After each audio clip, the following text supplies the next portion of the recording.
पत्तीसारखं जेव्हा आपण शेणखत तयार करेल तेव्हा यामध्ये लाखो करोडो जीवाणू राहतील आणि याच्यामध्ये फक्त फक्त आणि फक्त याच्यामध्ये बिवड राहील। याच्यामध्ये जे काय आहे तणाचा प्रादुर्भाव होईल, बुरशीचा प्रादुर्भाव होईल। हे बघू शकता पांढरं पांढरं आपल्याला दिसते बुरशी आहे आणि यामध्ये काडी कचरा प्रकारे जमिनीमध्ये कुजत नाही किंवा शेतकरी मित्रांनो 26 जानेवारी 2026 आज आपण आलोय शेणखताच्या ढिगावर। आपल्याला बघायला मिळते हे जे गवऱ्या आपण असंख्य शेतकरी हे 100% चूक करतो शेणखत शेतामध्ये टाकत असताना। हा व्हिडिओ आपल्यासाठी खूप महत्वाचा आहे आणि भारतातला हा पहिला प्रयोग आहे।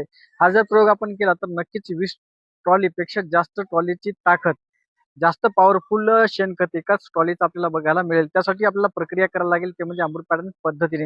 आता बघू शकता हे जे आहे हे गौरी म्हणजेच शेतामध्ये टाकल्यानंतर यामध्ये आपल्याला जास्तीत जास्त बुरशीचा प्रादुर्भाव, तणाचा प्रादुर्भाव, बिवडचा प्रादुर्भाव बघायला मिळतो आणि याचा रिझल्ट हा आपल्या शेतामध्ये 5 किंवा 10% पेक्षा अधिक बघायला मिळत नाही। आपल्याला शेणखतामध्ये समजून घेणं गरजेचं आहे का शेणखतामध्ये एका टनामध्ये 0.5% फक्त नत्र आहे। आपल्याला नत्राचं बिलकुल काम नाही। आपल्याला आपल्या शेतामध्ये जीवाणू वाढवायचा आहे आणि जीवाणूचं खाद्य म्हणजे शेणखत आहे हे आपल्याला समजून घेणं गरजेचं आहे।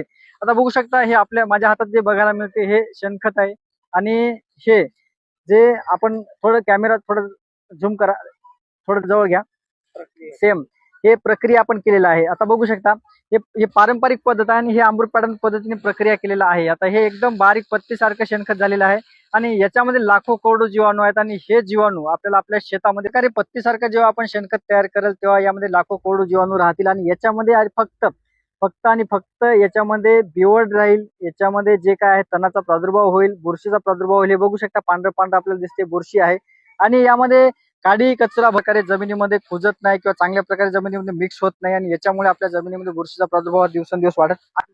आता असं पत्तीसारखं शेणखत आपल्याला तयार करण्यासाठी सर्वात प्रथम सावलीखाली ढीग मारायचा जानेवारी ते फरवरी महिन्यामध्ये आणि त्याला 15 ते 20 दिवस कंटिन्यू पाणी मारायचं आणि त्यानंतर त्यामध्ये सगळी उष्णता कमी झाल्यानंतर आपल्याला त्यामध्ये हात टाकून बघायचा। उष्णता कमी झाल्यानंतर त्यामध्ये आपल्याला जैविक खताची प्रक्रिया करायची। त्यामध्ये PHB 4 kilo, Trichoderma 4 kilo, अझोटोबॅक्टर 4 kilo आणि रायझोबियम 4 किलो याची डिटेल माहिती आपण अमृत पॅटर्न ऍप मधून सुद्धा घेऊ शकतो किंवा अमृत पॅटर्न युट्यूब चॅनल सर्च करून त्यामध्ये शेणखताची माहिती घेऊ शकता।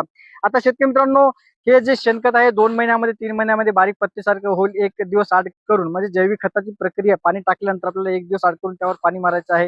हे खत बारीक 2 महिन्यामध्ये किंवा 3 महिन्यामध्ये म्हणजेच 90 दिवसामध्ये 45 दिवस पाणी मारायचं आणि 90 दिवस किंवा 60 दिवसामध्ये बारीक पत्तीसारखं खत होईल आणि हे खत जमिनीमध्ये ओल असताना टाकायचं आहे।